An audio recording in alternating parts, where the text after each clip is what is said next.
Welcome to the Patriot Prepper Podcast. I'm your host, Grizz. Thanks for joining me today on this journey of prepping and self-sufficiency. I sure hope throughout these podcast episodes that I'll be able to teach you to be prepared the best you can for the worst of times. This first episode, I just want to give my perspective of where I'm coming from and how I'm approaching this podcast, so you can look out for future episodes and hopefully follow the podcast. So what's prepping?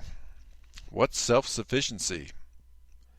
Prepping to me, and I've done this already, my own little view, prepping is storing supplies, storing food, storing water, tucking it all away on the shelves, in the basement, in the cellar, in the barn, hoping that you'll have it in case an emergency comes up and you'll be able to just crack those beautiful containers open and enjoy delicious stored food.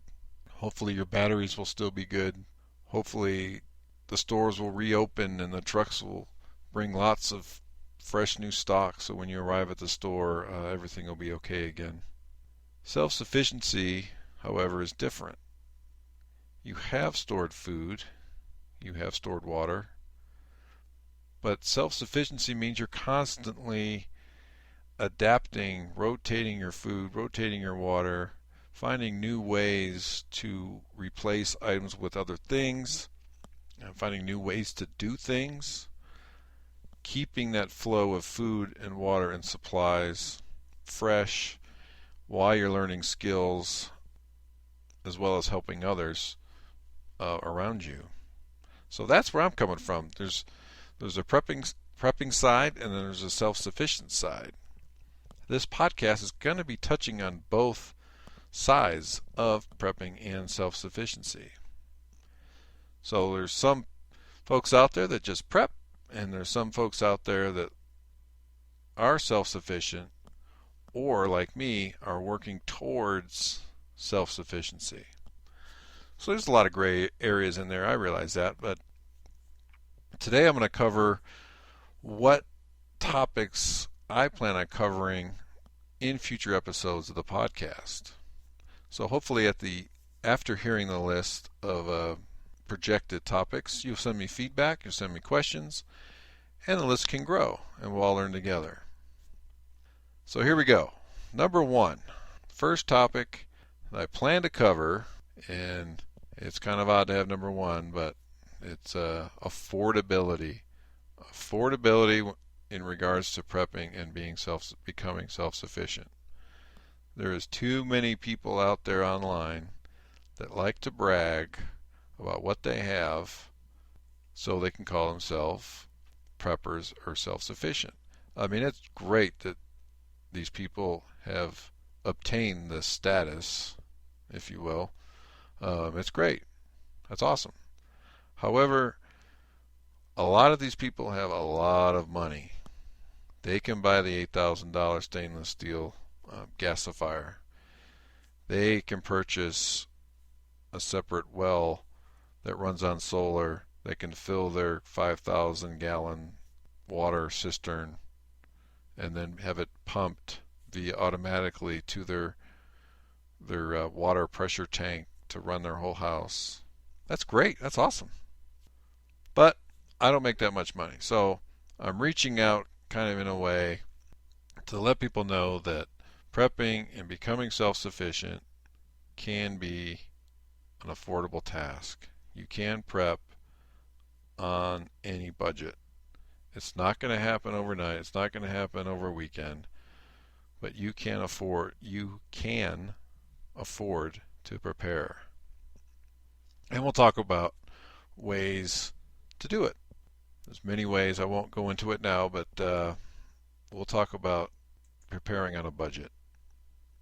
Topic number 2 I'll be covering in future episodes is how easy it is to prepare.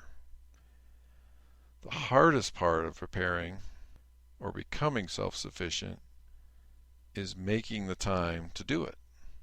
Not finding the time, but making the time. Family time is great, but turn the TV off, put down the smartphone, put down the iPad, walk away from the computer, whatever recent technology that just has been absorbing all your time, and start to prepare. Do productive things towards your goals of being prepared or self-sufficient. This topic will show you easy ways to do this, easy ways to prepare, easy things you can do, easy things you can make, easy things to pick up on Craigslist or even eBay. It's easy, so that's what that topic will discuss. Number 3, common use tools and devices. This is pretty funny when I talk with friends and family about the little things of being prepared. They kind of look at me, they tilt their head, kind of like a puppy would when something is odd. They don't have the common things like hammers, nails, different types of screws, screwdrivers, both manual and rechargeable. Just stuff like that. Manual can openers. Common things that when the power goes out, you're going to realize, oh boy, I wish I had hammer and nails to board up the windows. I wish I had a little propane stove so I could at least heat up the cans of SpaghettiOs I have on the shelf, because now the stove doesn't work. Just common things that you wouldn't think about. Number 4, alternative energy. I confess I'm not a greenie. However, I think there's a lot of alternative energy ways of doing things out there, if you will. Solar is not the only one. So we'll talk about alternative energies.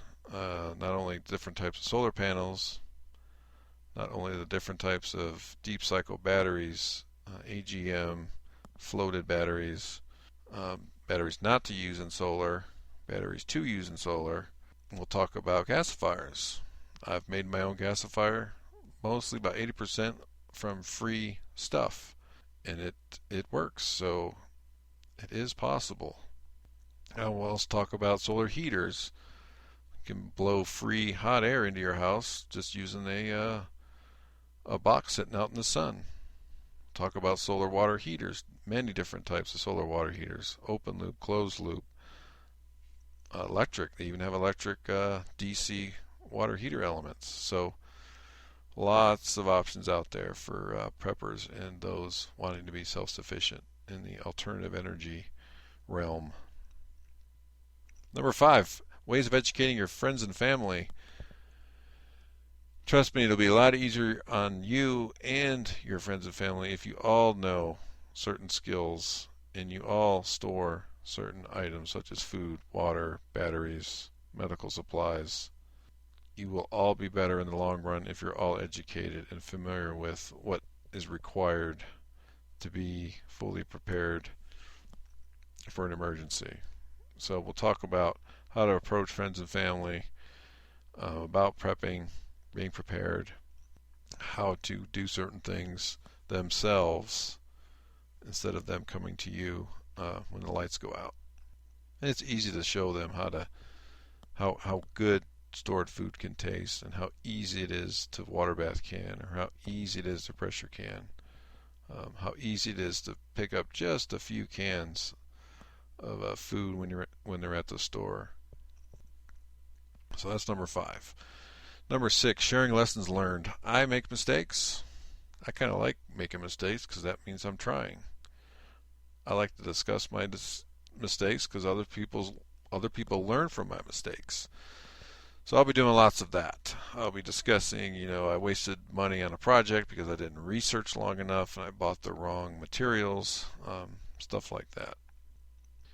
Number 7, upcoming events. I'll discuss upcoming events in the nation that could affect or expedite your prepping efforts. These can be political events, corporate events, like stock market and import, export stuff and all this regulation garbage. So stuff like that. And of course, there's always the prepper conventions and the self-reliance conventions across the country. So yeah, we'll talk about upcoming events and we'll squeeze in some current events in there as well. Number 8, political perspectives. Yes, you will hear my political perspectives throughout the different episodes of the podcast. I have read the Constitution numerous times. I have read numerous books of the original documents from our founding fathers and great thinkers of the late 1700s, early 1800s. I read a lot of history. The original documents teach me a lot in what has occurred, what should occur, and what may occur. So I'm not really, you can't really put a party hat on top of my head, but that's just letting you know I'll be throwing in some political perspectives throughout the episodes. Number 9, realistic scenarios. This is a tough one because if you're really a prepper or you're truly self-reliant, it shouldn't matter what the scenario is. If the power goes out, does it matter why it went out? Well, yeah, kind of does. If it was, it was a terrorist attack, yeah, okay, there's other things to think about. But in your sphere of prepping, you don't have power. So what do you have to make up for that lack of power? Firearms and alternative weapons.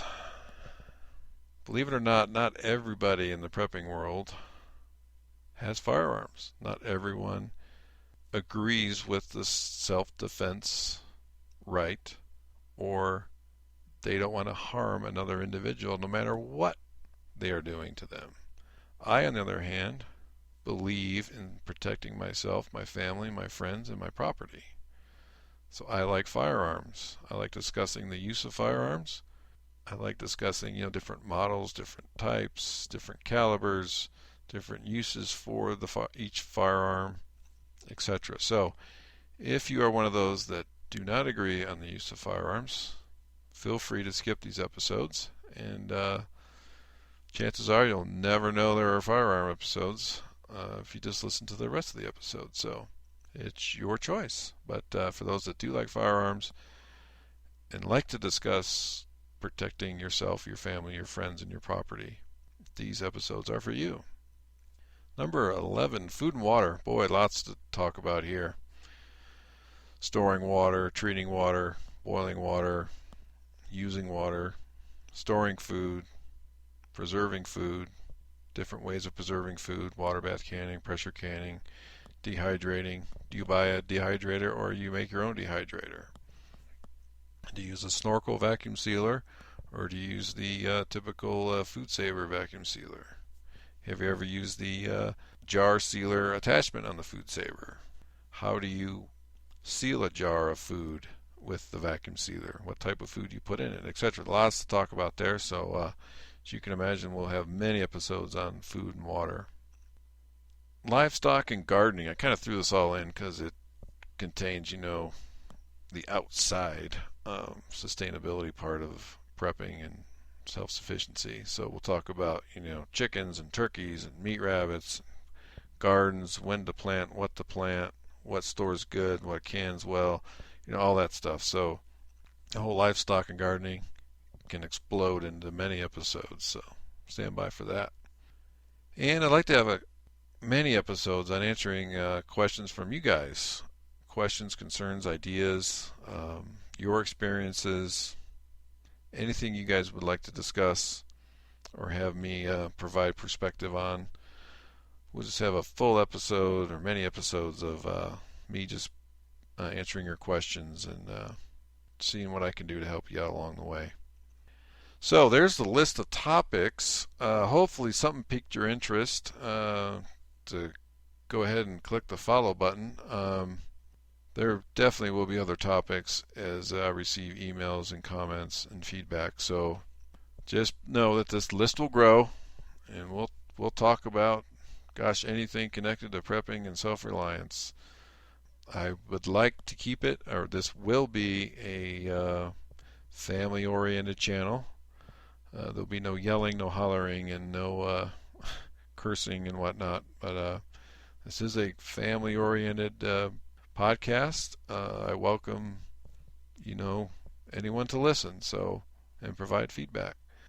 In closing, thanks a lot for stopping by the Patriot Prepper podcast. I really appreciate it, and I look forward to your feedback. So I leave you with this. It's better to have and not need than to need not have. God bless America.